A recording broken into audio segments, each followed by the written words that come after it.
going on? Welcome back to Movie Buffers. This episode's going to be about God of War Ragnarok, a game that I have been spending the entirety of my free time playing lately. I took about a month to take my time and play it. I have a lot to say about this game, so I'm going to get right into it. Now, all these feelings I have are my own. I finally looked into some of the hate on the internet, but some of the gripes are completely ridiculous, and I refuse to even read into them any further. I'm going to get into spoilers now, so beyond this point, that is what you're going to hear, and you have been warned. There was a lot of modern feeling writing that is a little annoying, like little sarcastic quips that sound more like Gen Zers chatting in a bar than gods trying to cheat the prophecy of the apocalypse. You have to think about it. This is a completely different universe than ours, and God knows what kind of a time period, and we have these characters having conversations like they're hanging out in a mall and talking about their trauma brought on by their parents. And I feel like a lot of the big flaws in the game are within the tone and the writing in the story than actual gameplay itself. And don't get me wrong, I am all for good representation of generational trauma. I want that, but when it's tacked on like this and this on the nose, and we have these conversations happening around Kratos, the Spartan god of war who single-handedly killed all of the Greek gods, yeah, it doesn't feel true to the overall tone of the original games, especially the first one from 2018. I mean, sarcasm and calling out old people is what people think is so funny these days, and it's seriously all I see in anything anymore. Now, before I go any further, I want to say how much of a fan I am of the first game, 2018 God of War in particular, and its dark, gritty tone, which I had some people point out to me that maybe that's not what they're going for in this one, which I mean, duh, that's obvious. But when does tapering something down start to really hurt the quality of the original subject matter that launched Kratos into the popular status that he has today? Or even make Norse mythology a little lame?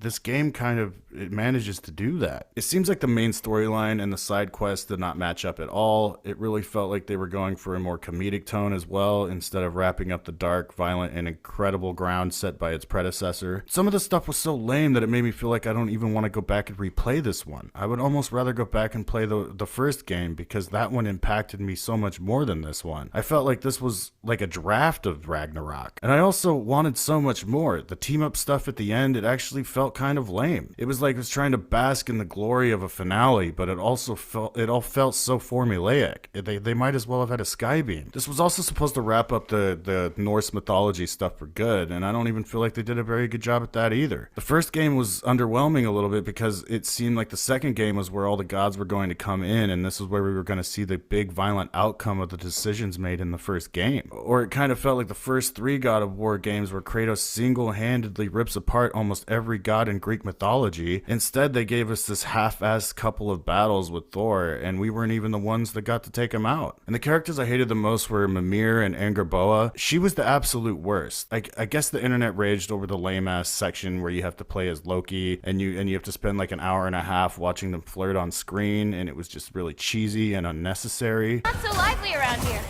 Guess I'm just lucky. Nah, you're just Loki.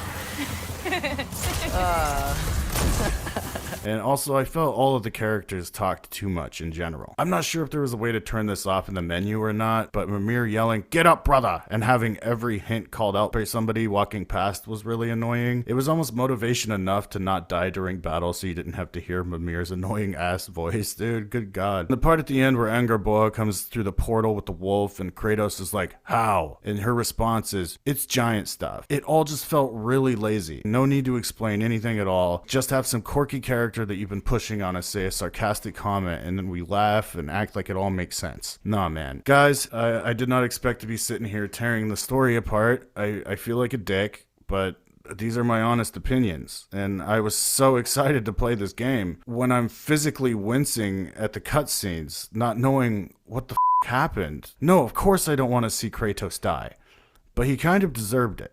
And what made his character so great was that there was no room for growth, no room to be better. That was never going to happen.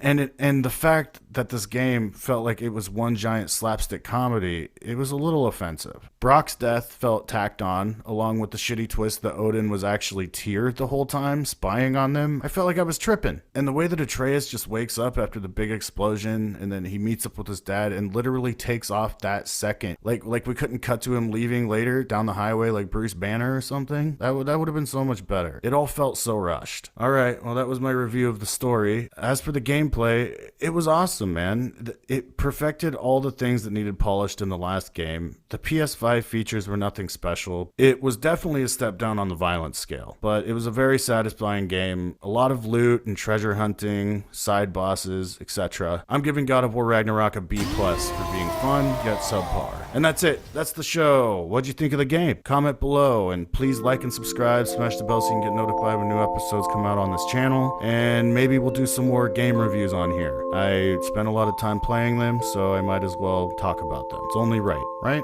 Alright, well, see you next time. Thanks for watching.